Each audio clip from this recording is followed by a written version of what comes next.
Marier la cuisine et l'histoire.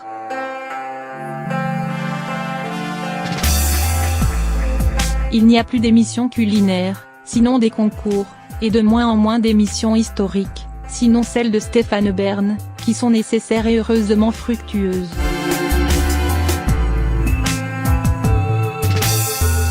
Or nous avions envie de marier les deux.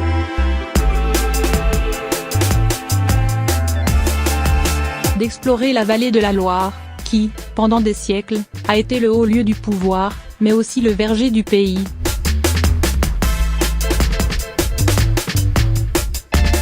D'évoquer la Renaissance, qui marque une vraie transition dans l'histoire de notre civilisation, et de revisiter Chambord, dont on fêtera bientôt les 500 ans. La cuisine a considérablement évolué pendant cette période-là. Un clin d'œil au festin de Babette.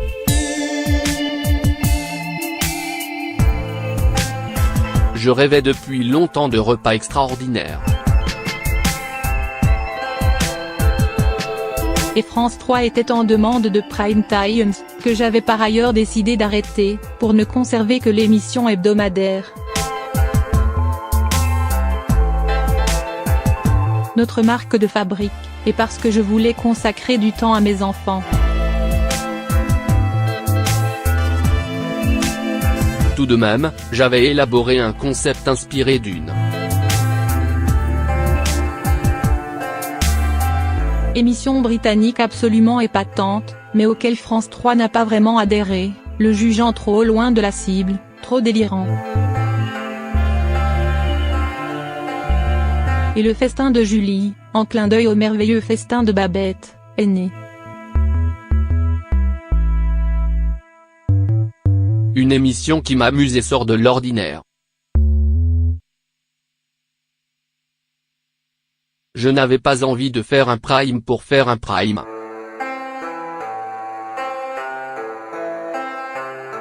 J'ai passé l'âge de ce genre d'ambition.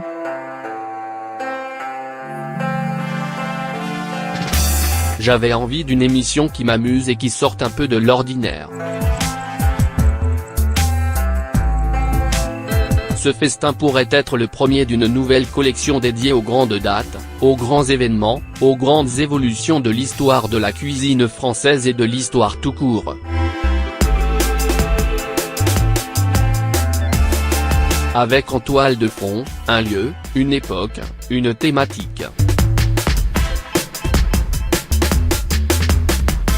Ici, le château de Chambord, la Renaissance et un banquet auquel aurait pu assister François Ier.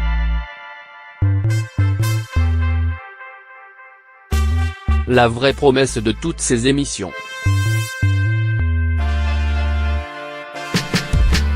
Cela fait 6 ans que je tourne les carnets de Julie.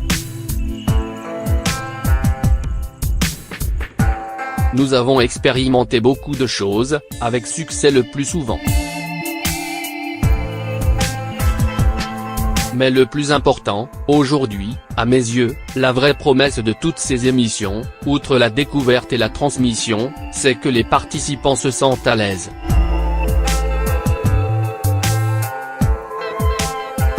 Puisqu'ils sont là pour témoigner de choses personnelles, sensibles, sincères. Et alors même qu'ils ne sont pas formés pour parler de leur métier, encore moins pour s'exprimer devant une caméra. Je suis fasciné par le rapport entre les choses. Ce qui est intéressant, c'est de ne pas se concentrer que sur la cuisine.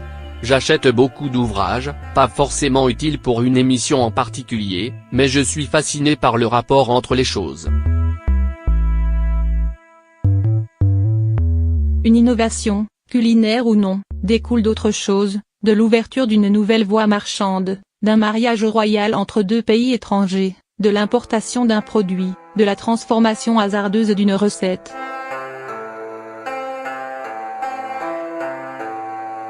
On parle des gens, de l'histoire, du quotidien et de l'art de vivre, à travers la cuisine. l'extraordinaire fantaisie de Charles Quezin. L'idée de faire appel au designer belge Charles Quezin, célèbre dans le monde entier pour organiser des soirées et des dîners exceptionnels dans des lieux exceptionnels. M'est venue au fil de mes lectures sur les festins de la Renaissance. Je me suis rendu compte que, contrairement à aujourd'hui, les repas étaient extrêmement théâtralisés. Il fallait quelqu'un de son extraordinaire fantaisie pour mettre en scène notre traditionnel banquet.